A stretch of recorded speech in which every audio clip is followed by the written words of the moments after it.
You're looking at a high school LeBron James, probably around age 16 or 17, and a 40-year-old Michael Jordan. This picture has been blowing up Twitter and has generated many interesting responses, and while all the sources aren't verified, I've done extensive research to confidently present you with the story. There's no video footage of this scrimmage online yet, and the question I want to investigate is, what really happened here? This is Topic Tackle, let's go.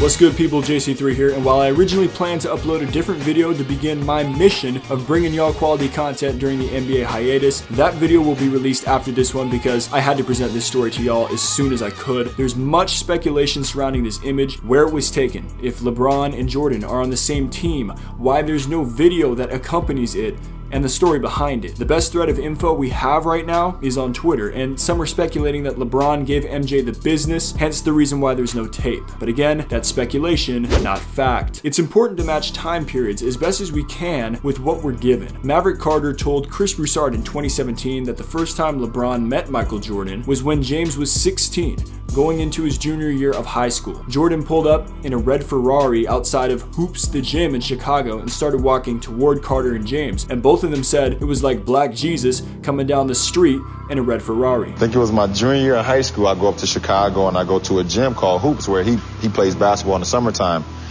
And I didn't know he was going to be there. But I seen him walking towards me, and it was kind of like he was walking on air. I had to pinch myself. Is that Michael? Who? And it's like he was like Black Jesus to me. Like.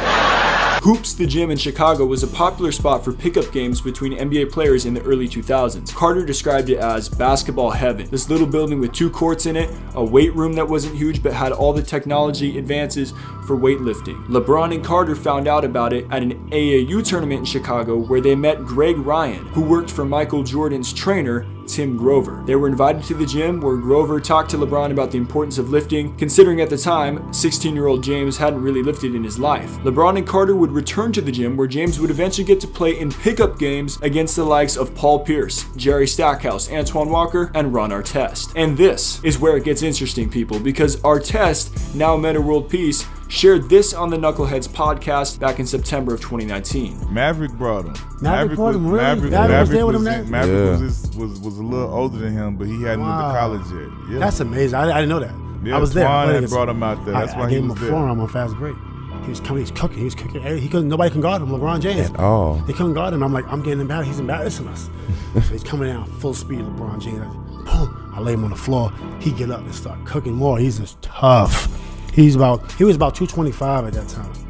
But I remember him just being tough. This story seems to line up with the timeline provided by Maverick Carter, but makes it seem like LeBron dominated all the pros on the court. According to Carter, this was not the case. He got a couple buckets, went up and down. He wasn't at all ready to defend. If Stackhouse caught it, he'd take him to the hole. He wasn't at all ready to defend. But on offense, if you can pass, you can play. And he could pass and had the size and ability to get into the paint, and he got a couple buckets. Still, the one player missing from these pickup games was, Michael Jordan. There's no account of a 16-year-old LeBron playing against Jordan at Hoops the Gym, just the account of LeBron meeting MJ for the first time there. So where does this leave us with this photo? It obviously occurred after LeBron met MJ for the first time, placing James around 16 to 17 years old, and was most likely shot at MJ's camp. I believe the best source we currently have on this comes from a few Twitter users. First is the thread of 2 eyewitness accounts to the LeBron Jordan scrimmage at MJ's camp. Sequel Smith said the scrimmage wasn't too eventful, to be honest. They weren't really guarding each other. Bron did his thing against other NBA and top college players though. I remember him hitting a deep corner fadeaway 3-pointer